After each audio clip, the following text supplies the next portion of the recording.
Hi students, कैसे हो। आशा करता हूँ आप लोग बहुत ही अच्छे होंगे और अच्छे से पढ़ाई भी कर रहे होंगे। तो लास्ट क्लास जो मैंने प्रमेय पढ़ाया था, आशा करता हूँ आप सभी ने बहुत अच्छे से कर लिया है प्रैक्टिस और उसको सीख भी लिया है।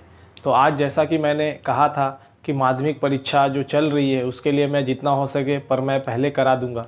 तो 2 प्रमेय मैंने ऑलरेडी करा चुका हूँ और काफ़ी बच्चों से मुझे रिस्पांस भी मिला है, जिससे मुझे बहुत खुशी भी हो रही है कि बच्चे उसको देख कर के सीख भी रहे हैं और प्रैक्टिस भी कर रहे हैं, कमेंट भी कर रहे हैं और मुझे पर्सनली बता भी रहे हैं। तो ये एक अच्छा चल रहा है ट्रेंड कि आप लोग सीख भी रहे हैं, तो इसलिए मुझे और भी प्रमेय बताने का मन कर रहा है, जिससे कि और भी आगे आप सीखें। और इस माध्यमिक में तो फ़ायदा होगा ही, जो बच्चे इसके बाद माध्यमिक एग्ज़ाम देंगे या जो भी बच्चे जो डिफेंस का या फिर अदर कंपटीशन का तैयारी कर रहे हैं, तो उसमें भी ये सब थ्योरम होता है, क्योंकि उसमें भी क्वेश्चंस रहेंगे जिससे कि आपको आंसर निकालना होगा सर्कल से रिलेटेड, ब्रिज से रिलेटेड, उसके रेडियस से रिलेटेड, यानी बहुत तरह का उसका भी एंगल निकालना होगा, केंद्र का कोण, परिधि का कोण, इससे रिलेटेड बहुत सारा क्वेश्चंस रहता है जिसमें आपको वहाँ पे डायरेक्ट आंसर देना होगा। तो जो भी फाउंडेशन लेवल पे मैथ सीखना चाहते हैं, अगर वो भी मुझे फॉलो करे और ये सब प्रमेय वगैरह भी देखे, तो उनका बहुत ही अच्छे से क्लियर भी हो जाएगा और उनका कॉन्सेप्ट अच्छे से वो जान भी जाएंगे। तो आज मैं एक और प्रमेय बताने वाला हूँ। तो मैं पहले ये बता दूँ आज कौन सा प्रमेय मैं पढ़ाने वाला हूँ। तो आज का प्रमेय नंबर 3, आज का प्रमेय नंबर 3 वो प्रमेय है, किसी वृत्त के केंद्र से, किसी वृत्त के केंद्र से जीवा पर, जीवा यानी कि कॉर्ड, जीवा पर, जो जीवा है, जीवा जो कि व्यास नहीं है, जीवा जो कि ये जो जीवा है वो व्यास नहीं है। ये मैं आगे समझाऊंगा इसका मतलब क्या है। किसी वृत्त के केंद्र से जीवा जो व्यास नहीं है पर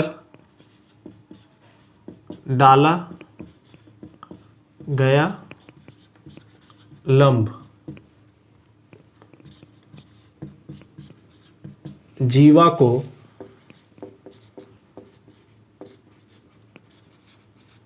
समद्विभाजित करेगा, समद्विभाजित करेगा। तो ये हमारा आज का प्रमेय है। ये किसी वृत्त के केंद्र से जीवा जो कि व्यास नहीं है पर डाला गया लंब जीवा को समद्विभाजित करेगा। तो इस प्रमेय को सीखने से पहले कुछ ज़रूरी जानकारी है हम लोगों को जानना होगा। वो ज़रूरी जानकारी क्या है? जैसे मान लीजिए कि ये कोई एक लाइन है, ये कोई एक लाइन है। अगर इस लाइन पे हम कोई भी एक स्ट्रेट लाइन एकदम लंबवत खड़ी कर देते हैं, कैसे खड़ी कर देते हैं? लंबवत खड़ी कर देते हैं। अगर कोई भी एक लाइन एकदम स्ट्रेट यानी कि लंबवत इस पे ऐसे खड़े कर देते हैं, तो जब हम लोग खड़े कर देंगे लंबवत, तो ये जो कोण होगा ये 90 डिग्री का होगा। कितने का होगा? 90 डिग्री का होगा। और ये भी कितना होगा? 90 डिग्री का होगा।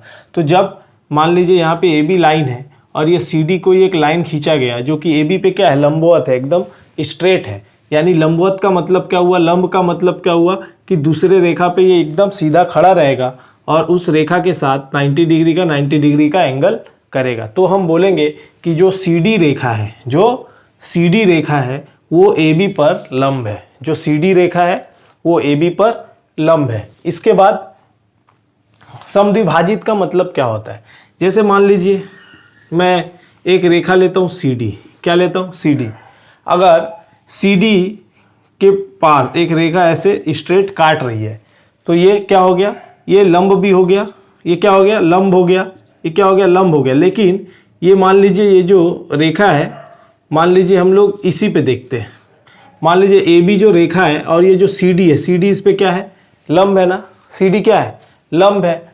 अब सी डी लंब है यानी ये कोण कितना होगा? 90 डिग्री। ये भी कोण 90 डिग्री। अगर सी डी जो रेखा, ये जो डी पॉइंट पे जो ए बी को कट कर रही है, जो कट कर रही है, अगर इस प्रकार से कट करे कि ए डी बराबर हो जाए डी बी के, ए डी बराबर हो जाए डी बी के, ए डी बराबर किसको हो जाए? डी बी के।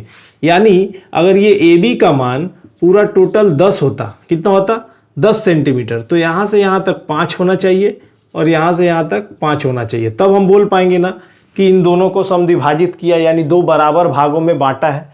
तो यानी CD लाइन जो है AB पर लंब तो है, साथ ही में अगर जिस पॉइंट पे AB को कट किया यानी D बिंदु पर, यानी D बिंदु पर AD और DB आपस में बराबर हो जाए, इसका मतलब क्या हुआ कि AB जो लाइन है दो बराबर भागों में बट गया है, दो बराबर भागों में बट गया है। जब दो बराबर भागों में बट गया है तो AB का मान अगर 10 होता, AB का मान अगर 10 होता तो AD 5 होता, DB 5 होता। तो तब हम कह सकते हैं कि ये जो CD लाइन है वो AB पर लंब भी है और इसको समद्विभाजित भी कर रही है। ठीक है, तो अगर कोई लाइन CD AB पर लंब भी है और उसको समद्विभाजित कैसे करेगी, अगर AD बराबर DB का हो जाएगा तो आशा करता हूँ सबको समझ में आ गया होगा। इसके बाद क्या आता है, मान लीजिए कि ये कोई एक त्रिभुज है ABC, क्या है ABC, एक कोई त्रिभुज है और ये कोई एक दूसरा त्रिभुज है PQR। तो इन दोनों त्रिभुज में को हम एकदम हूबहू सेम टू सेम कब कहेंगे, जब AB भुजा PQ के बराबर हो जाए, AB भुजा PQ के बराबर, यानी AB भुजा किसके बराबर हो जाए, PQ के, यानी ये त्रिभुज का ये भुजा इस भुजा के बराबर हो जाए। AC भुजा किसके बराबर हो जाए, PR के, AC भुजा किसके बराबर हो जाए, PR के, यानी ये भुजा इसके बराबर हो जाए, और BC भुजा किसके बराबर हो जाए, QR के। यानी हम क्या देख पा रहे हैं कि ये दोनों तीनों भुजाओं ABC का तीनों भुजा PQR का तीनों भुजा के साथ बराबर हो गया। इससे हमें क्या समझ में आ रहा है कि ये त्रिभुज और ये त्रिभुज बस एक ही है, बस इनका नाम अलग अलग है, यानी ये दोनों एक दूसरे का कार्बन कॉपी है। क्या है, कार्बन कॉपी है, यानी ये त्रिभुज और ये त्रिभुज दोनों एक ही है। जैसे कुरकुरे का 2 पैकेट होता है ना 5 का, कोई भी ले लो एक ही है। उसी तरह कोई भी जो त्रिभुज है अगर एकदम तीनों साइड आपस में बराबर हो जाए, तीनों साइड आपस में बराबर हो जाए, तीनों साइड आपस में बराबर हो जाए, यानी S S S ये तीनों S बराबर हो जाए आपस में, तो हम क्या कह सकते हैं कि त्रिभुज ABC सर्वांगसम हो जाएगा। क्या हो जाएगा, सर्वांगसम हो जाएगा त्रिभुज PQR के। किसके हो जाएगा, PQR के। तो ये हो गया पहला कंडीशन, सर्वांगसम का ये क्या हो गया, पहला कंडीशन। यानी कोई दो त्रिभुज है उसका तीनों भुजा आपस में बराबर हो जाए, तीनों भुजा आपस में बराबर हो जाए, तो हम क्या कह पाएंगे कि ये त्रिभुज और ये त्रिभुज आपस में क्या हो गया, सर्वांगसम हो गया। यानी दोनों त्रिभुज को अगर ABC को उठा के PQR पे रख दे तो हमें पता ही नहीं चलेगा कि दोनों एक ही त्रिभुज है, दो त्रिभुज है भी या नहीं, क्योंकि वो पूरा एक दूसरे को एकदम ऐसे पॉइंट टू पॉइंट ढक लेगा कि हम दूर से देख ही नहीं पाएंगे कि वहाँ दो है कि एक।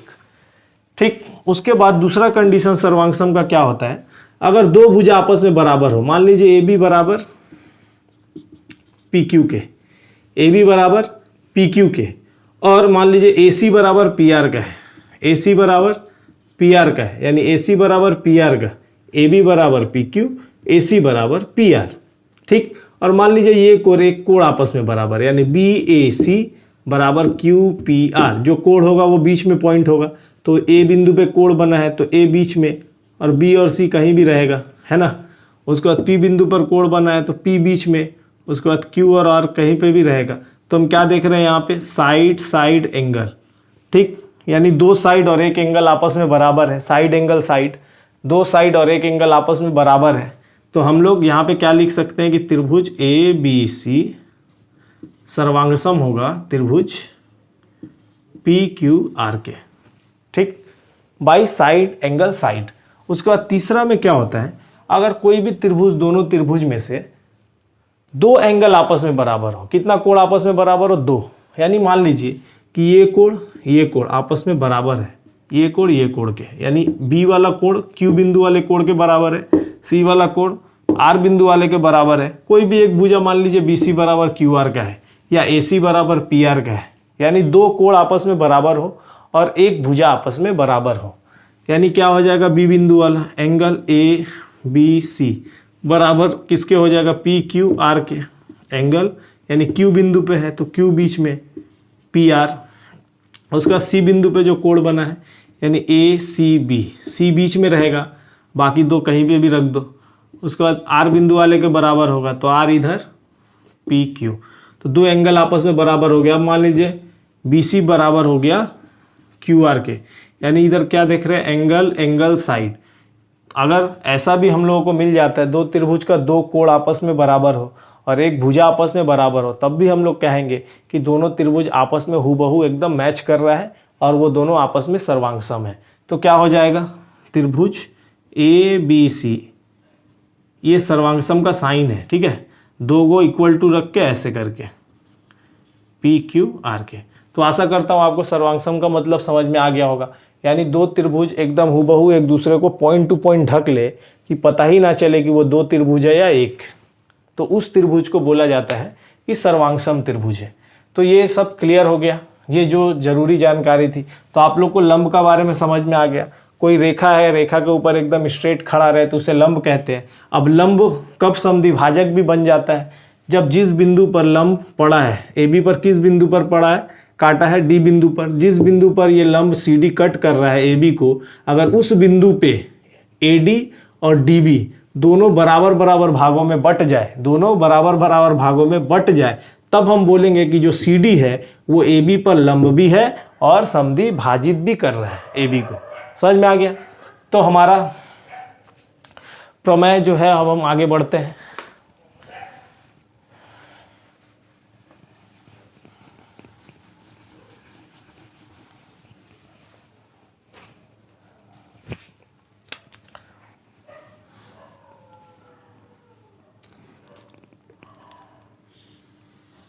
तो एक वृत्त बना लेते हैं हम। माना ओ केंद्र वाला एक वृत्त है, ओ केंद्र वाला एक वृत्त है जिसमें ए बी एक जीवा है। अच्छा, जीवा का मतलब क्या होता है, ये जो परिधि है, ये जो परिधि है, ये कोई एक वृत्त है, ठीक है। मान लीजिए ये कोई एक वृत्त है, तो इसमें परिधि से कोई भी एक बिंदु से स्टार्ट करते हुए दूसरे साइड तक जाए तो इस लाइन को बोला जाता है जीवा, यानी कि कॉर्ड। उसी तरह मान लीजिए यहाँ पे हम लोग खींचते हैं, यहाँ पे खींचते हैं, मान लीजिए ये केंद्र है, तो ऐसे करके एक बार ये केंद्र तक भी जाएगा ना, तो जो केंद्र से होकर जा रहा है उसी जीवा को बोला जाता है व्यास। क्या बोला जाता है, व्यास। यानी जो डायमीटर होता है, जो डायमीटर होता है, जो व्यास होता है, वो सबसे बड़ा जीवा होता है। क्या होता है, सबसे बड़ा। ये क्वेश्चन आता है शॉर्ट क्वेश्चन में कि किसी वृत्त का सबसे बड़ा जीवा कौन सा होता है, तो व्यास जो होता है वही किसी वृत्त का सबसे बड़ा जीवा होता है, ठीक है। तो याद रहेगा। तो मान लीजिए कि ए बी क्या है, अब यहाँ पे क्या बोला है कि ऐसा जीवा लेना है जो व्यास नहीं है। तो व्यास कब होगा, जब कोई जीवा केंद्र से होके जाएगा तब व्यास होगा ना, तब व्यास होगा ना।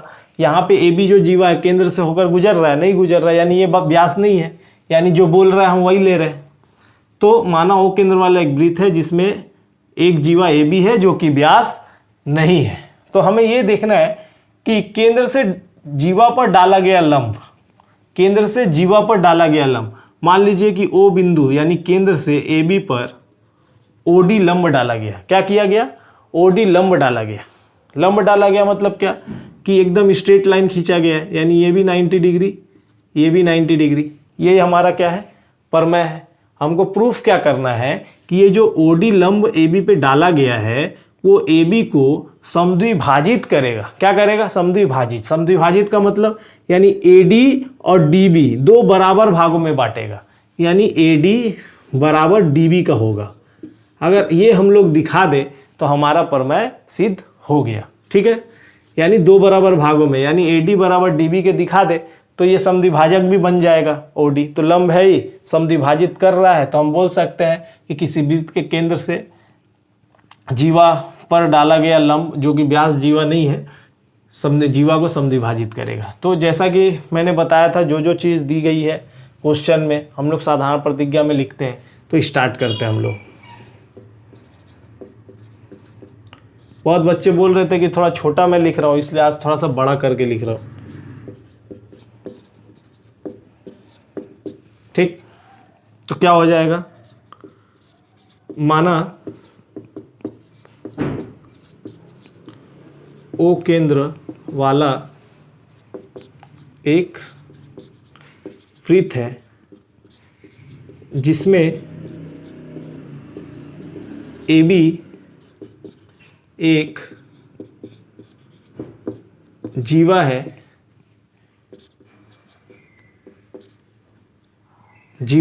जो कि व्यास नहीं है। ए बी एक जीवा है जो कि व्यास नहीं है। उसके बाद क्या है कि ओ बिंदु से यानी केंद्र से ए बी जीवा पे लंब डाला गया है ओडी, इसलिए वृत्त के केंद्र ओ बिंदु से जीवा ए बी पर ओडी लंब डाला गया।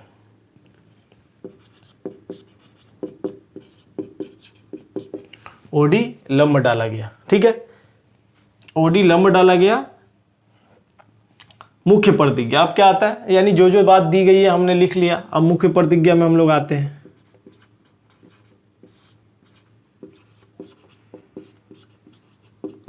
मुख्य प्रतिज्ञा में यानी मेन मुद्दा सब बताया गया है। पिछले प्रमेय को आप जरूर देखें, दोनों प्रमेय को, तो धीरे धीरे आप लोग बहुत अच्छे सीख पाएंगे। मुख्य प्रतिज्ञा में हम लोग क्या करते हैं, मेन मुद्दा जो बोला गया है तो हमें सिद्ध करना है कि, तो इसका शुरुआती ऐसे होता है, तो हमें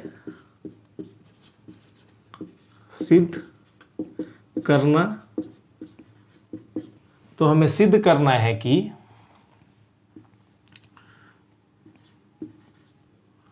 ओडी लंब जीवा ए बी को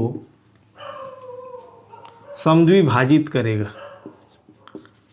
ओडी लंब जीवा ए बी को समद्विभाजित करेगा। अर्थात हम क्या कहना चाहते हैं, जब ओडी ए बी को समद्विभाजित करेगा मतलब आधा आधा भाग में बांटेगा, यानी क्या हो जाएगा, ए डी बराबर डी बी के। अगर हम लोग ये दिखा दें जैसे भी, तो हम लोग का काम हो जाएगा। उसके बाद मैंने क्या बताया था कि कभी कभी क्या होता है कि जो जानकारी क्वेश्चन में या स्टेटमेंट में दी गई है वो प्रमेय को सिद्ध करने के लिए काफ़ी नहीं होती है। जब काफ़ी नहीं होती है तो हमको अलग से कुछ जानकारी चाहिए, वो हम लोग कहाँ लेते हैं, रचना में। तो अब बात आती है रचना का। रचना, तो रचना में क्या हो जाएगा, रचना में हम लोग क्या करेंगे, ओ कॉमा ए तथा ओ कॉमा बी बिंदु को मिलाया गया। ओ कॉमा ए बिंदु को तथा बी कॉमा ओ या ओ कॉमा बी, एक ही चीज़ है, लिख लो। ओ कॉमा बी बिंदु को मिलाया गया। तो रचना में क्या हो जाएगा, ओ कॉमा ए तथा ओ कॉमा बी बिंदु को मिलाया गया।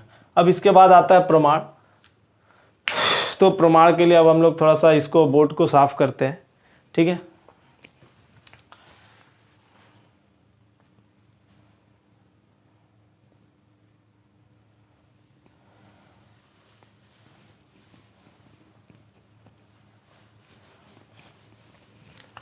अच्छा, प्रमाण।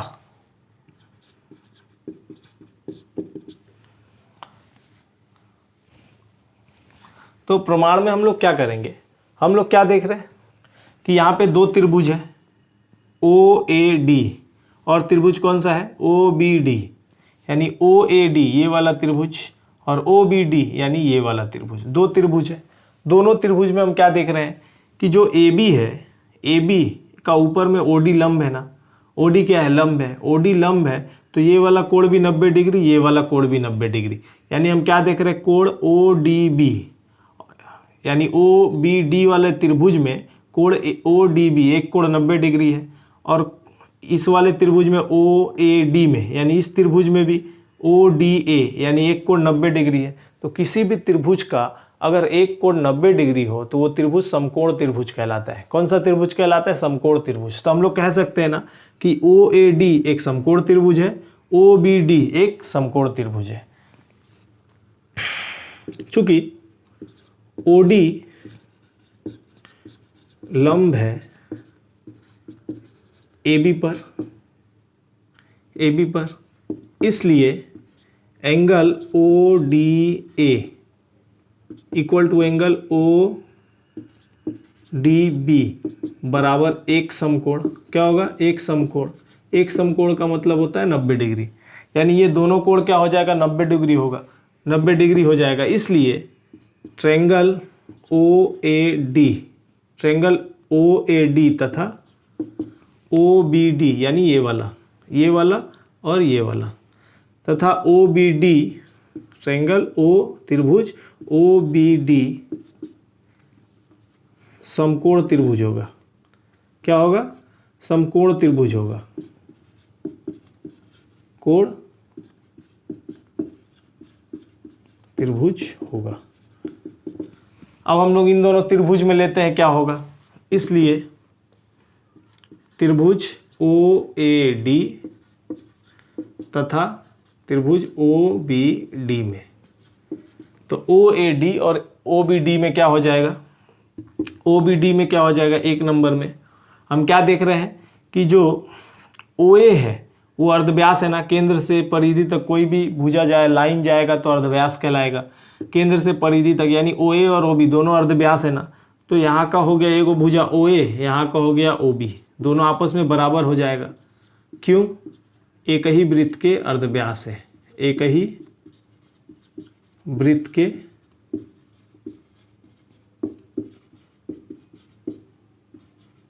अर्धव्यास है, एक ही वृत्त के क्या है? अर्धव्यास है। ठीक है, अब यहाँ पे हम लोग पहले से ही देख लिए हैं कि ये दोनों एंगल, एक OAD त्रिभुज का ODA एंगल और OBD त्रिभुज का ODB एंगल दोनों समकोण है, यानी 2 नंबर में क्या हो जाएगा? एंगल ODA बराबर एंगल ODB के, एंगल ODB के प्रत्येक समकोण है। तो दोनों क्या है? प्रत्येक समकोण है, तो दोनों 90 डिग्री है, इसीलिए बराबर हो गया। अब क्या देख रहे हैं? OAD में और OBD में जो OD भुजा है, जो OD भुजा है वो इस त्रिभुज में भी है, तीसरा भुजा, और इस त्रिभुज में भी है। क्योंकि इस त्रिभुज में देखिए क्या है? OA एक भुजा हो गया, AD दूसरा और OD तीसरा, और इस त्रिभुज में क्या है? OB पहला, फिर DB दूसरा और OD तीसरा, यानी OD दोनों में है ना। जो भुजा दोनों त्रिभुज में होता है उसको बोला जाता है उभयनिष्ठ। क्या बोलेंगे? उभयनिष्ठ। तो 3 नंबर में क्या हो जाएगा? OD बराबर OD के, तो इसको हम लोग लिख सकते हैं उभयनिष्ठ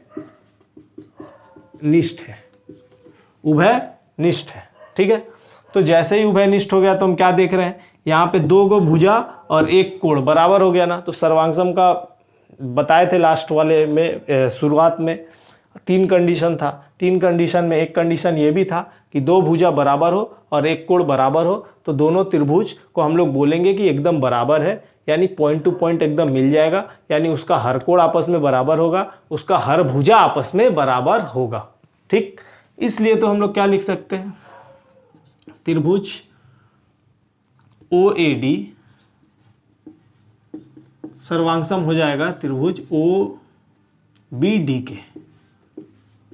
OBD के कैसे हो जाएगा? साइड एंगल साइड परिकल्पना द्वारा, साइड एंगल साइड परिकल्पना